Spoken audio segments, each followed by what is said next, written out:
Timeboxing is basically interval training for studying and other mental tasks. In this video I'm going to explain how to do it and also why to do it.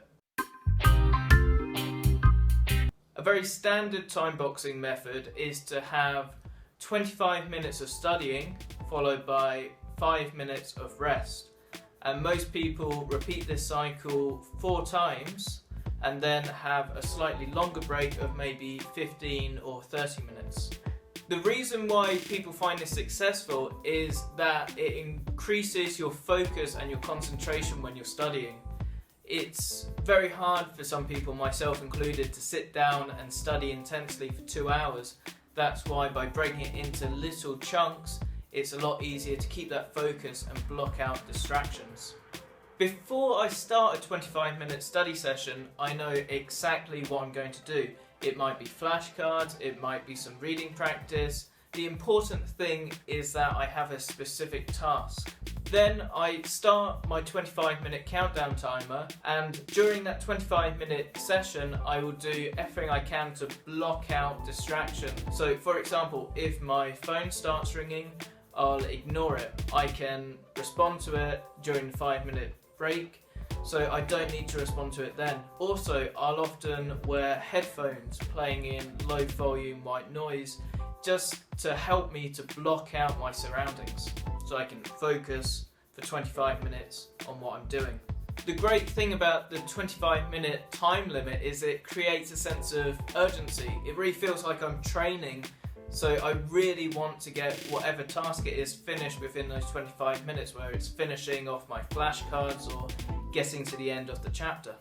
When my alarm goes off at the end of the 25 minutes, I have a 5-minute break. That's very important that you do stop when your alarm goes off and that you do take those breaks. I've been using this technique for quite a long time, though I've normally just been using it on the days where I've got a very limited amount of time and I want to be really efficient.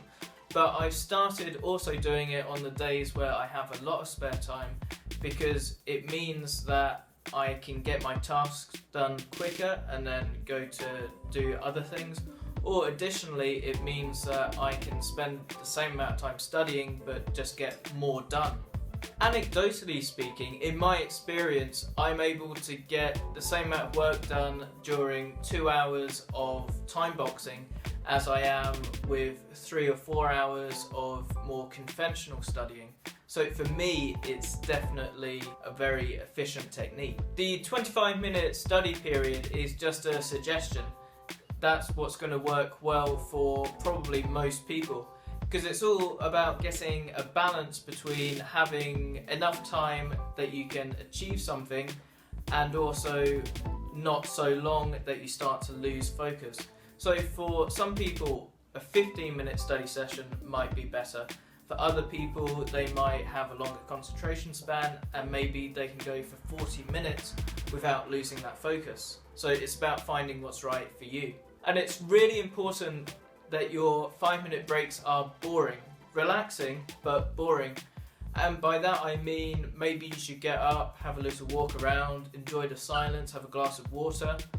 But if you do something interesting during that time, for example, watching a video or looking at a news article on the internet, then when you go back to studying, it's going to take you a lot longer to get back into that focused state of mind. So in terms of my Japanese learning, this week's been fairly good. I'm definitely bringing up my average studying hours per day. That's what I think I need to be doing in order to achieve my goals. If you enjoyed the video, please like the video and subscribe to the channel. Thank you.